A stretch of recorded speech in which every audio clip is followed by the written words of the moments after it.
Baik, bismillahirrahmanirrahim. Assalamualaikum warahmatullahi wabarakatuh. Saya Clara Novita Anggra ini. Dalam video ini akan menyampaikan materi Describing CMC Interpersonal Dynamics.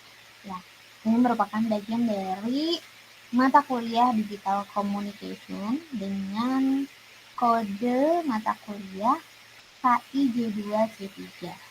Oke, nah di sini judul materinya adalah Describing CMC. Kita ketahui bersama bahwa konteks dari CMC di sini adalah komunikasi digital gitu ya. Jadi pada kesempatan kali ini kita akan mempelajari sedikit dari dinamika interpersonal yang terjadi ketika kita berkomunikasi melalui media digital.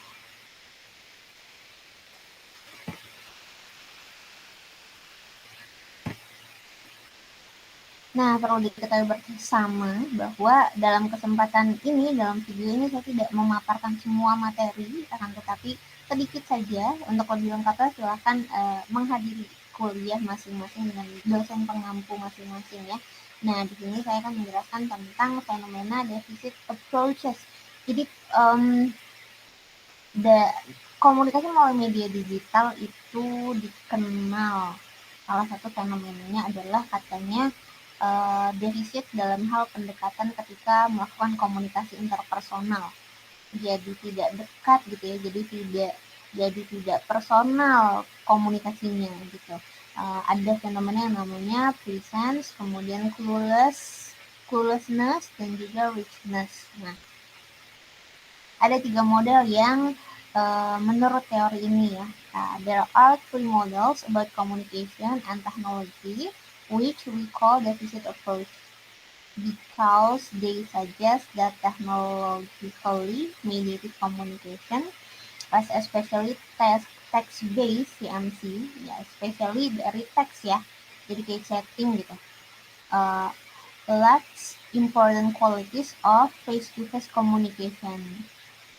Dan so will always be inadequate gitu ya. Jadi katanya komunikasi melalui media digital ini, terutama yang berbasis teks, itu pasti kurang kualitasnya dibandingkan dengan face-to-face communication.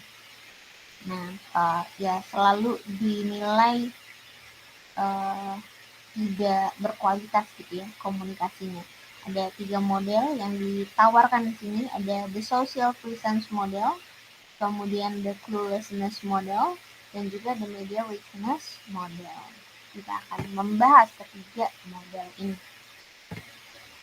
Yang pertama adalah the social presence model. Berikut penjelasannya. Social presence refers to the level of interpersonal contact and feelings of intimacy experience in communication. Jadi dinilai di sini tidak ada social presence-nya ya, tidak ada kontak dan tidak ada kontak kedekatan, rasa kedekatan gitu ya, yang dialami ketika kita berkomunikasi melalui media digital. In communication theory, this kind of psychological closeness is also sometimes labeled immediacy. Social presence is communicated through visual cues like facial expressions, gesture, and eye contact, especially with text-based communication ya. Dalam chatting itu kan kita nggak bisa mengeluarkan ekspresi wajah kita seperti apa, gesture, gerak tubuh kita seperti apa, dan tentu saja tidak ada eye contact. Meskipun sekarang sudah berkembang dengan adanya emoticon, kemudian GIF, dan lain-lain ya, itu tetap saja tidak bisa mewakili karena kembali lagi ya, interpretasi akan makna daripada emoticon yang dipakai itu sangat bergantung pada perorangan. Nah, menurut kita bangsa Indonesia mungkin emoticon yang seperti ini tangannya itu artinya meminta maaf, mohon maaf. Tapi kalau di negara lain mungkin artinya greetings atau simbol yang berbeda gitu ya. Begitu juga setiap orang, ada yang mengartikan emoticon dengan air mata yang mengucur, itu maknanya adalah tertawa saking terbahak-bahaknya sampai menangis gitu. Tapi ada juga yang mengartikan bahwa itu menangis yang sangat menderita gitu. Jadi kembali lagi ke personalnya masing-masing. On this basis, different types of communication could be ranked according to whether they were. Nah, jadi di sini ada peringkat-peringkatnya ya dari the social persons model ini.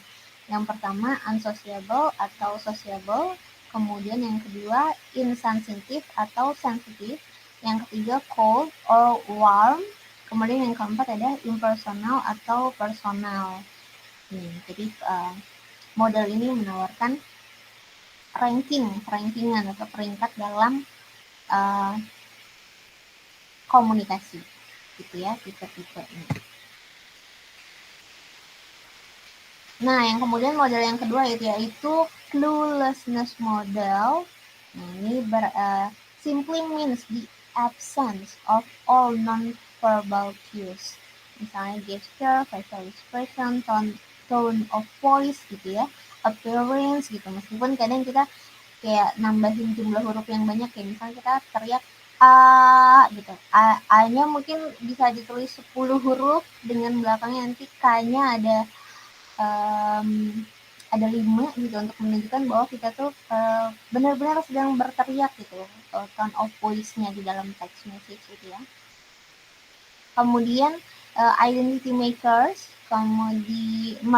identity markers, kemudian ada status, ada occupational role, age, dan gender. Nah, di sini tuh kita nggak, menurut teori ini, model ini, komunikasi di media digital, terutama yang bentuknya teks, itu tidak bisa menunjukkan identitas gitu ya, tidak bisa melihat status yang sebenarnya dalam bicara kita, kemudian dia sedang berperan sebagai apa ketika berkomunikasi dengan kita, umurnya berapa, gendernya berapa, bahkan itu semua bisa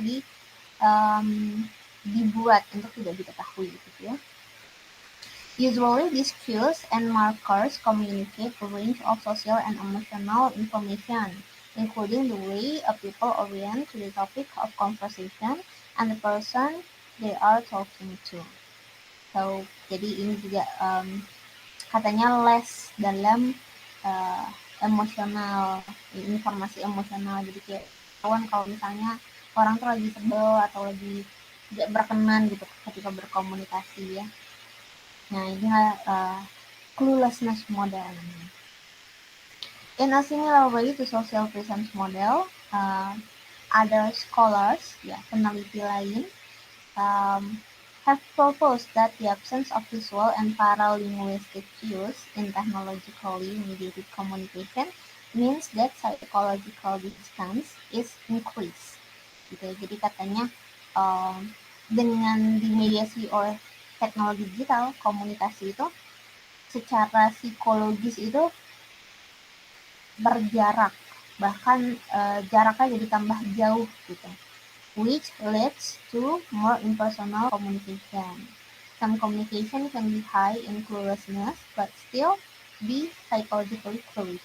Nah, ini ada bantahannya juga ya di satu sisi, bahwa bisa aja komunikasinya itu clueless tapi bisa tetap membuat orang-orang dekat secara psikis gitu. Nah, ini balik lagi ya, kalau menurut saya kembali ke tipe relasi. Kalau misalnya kita sudah kenal banget dengan orangnya, meskipun nggak pakai emoticon yang banyak, meskipun kita nggak dengar suaranya langsung, itu tetap bisa intimate gitu ya, tetap bisa ada sentuhan personalnya dalam berkomunikasi melalui media digital. Nah, yang kemudian yang ketiga ada the media richness model. The media richness of communication technology is determined by, jadi kekayaannya dari komunikasi media itu ditentukan oleh satu, bandwidth-nya dari medianya gitu ya, or ability to transmit multiple cues. Nah, kalau sinyalnya nggak ada, kebayang ya. Kemudian its ability to give immediate feedback. Di teknologi digitalnya ini bisa nggak ngebuat kita ngasih immediate feedback, langsung ngasih feedback ketika berkomunikasi. Kemudian its ability to support the use of natural or conversational language and its personal focus. Gitu. In these terms, a personal or intimate message will always require a rich medium like the telephone or better still FTF communication. Sekarang juga FTF communication udah bisa lewat media digital ya, melalui video call. Tergantung ya itu tadi ya, the richness dari media itu sendiri. Apakah lemot, apakah sinyalnya lancar, apakah gambarnya bagus. By contrast, it was assumed that full or lean media like text-based CMC genre, like email, can facilitate such emotionally complex interactions. Nah, ini juga saya sepakat ya bahwa kalau text-based communication itu memang ya sedikit bisa memberikan sentuhan emosional jika kita berkomunikasi dengan orang lain. Oke. Demikian penjelasan mengenai ketiga model dari fenomena dikenalnya komunikasi digital itu katanya deficit approach gitu ya. Ada 3 model ini yang sudah saya jelaskan. Untuk materi selanjutnya atau selengkapnya silakan ikuti perkuliahan di kelas bersama dosen pengampu masing-masing, dan jangan lupa untuk melengkapi kuis, tugas, atau forum di learning management system kita. Sampai jumpa di video pembelajaran selanjutnya. Wassalamualaikum warahmatullahi wabarakatuh.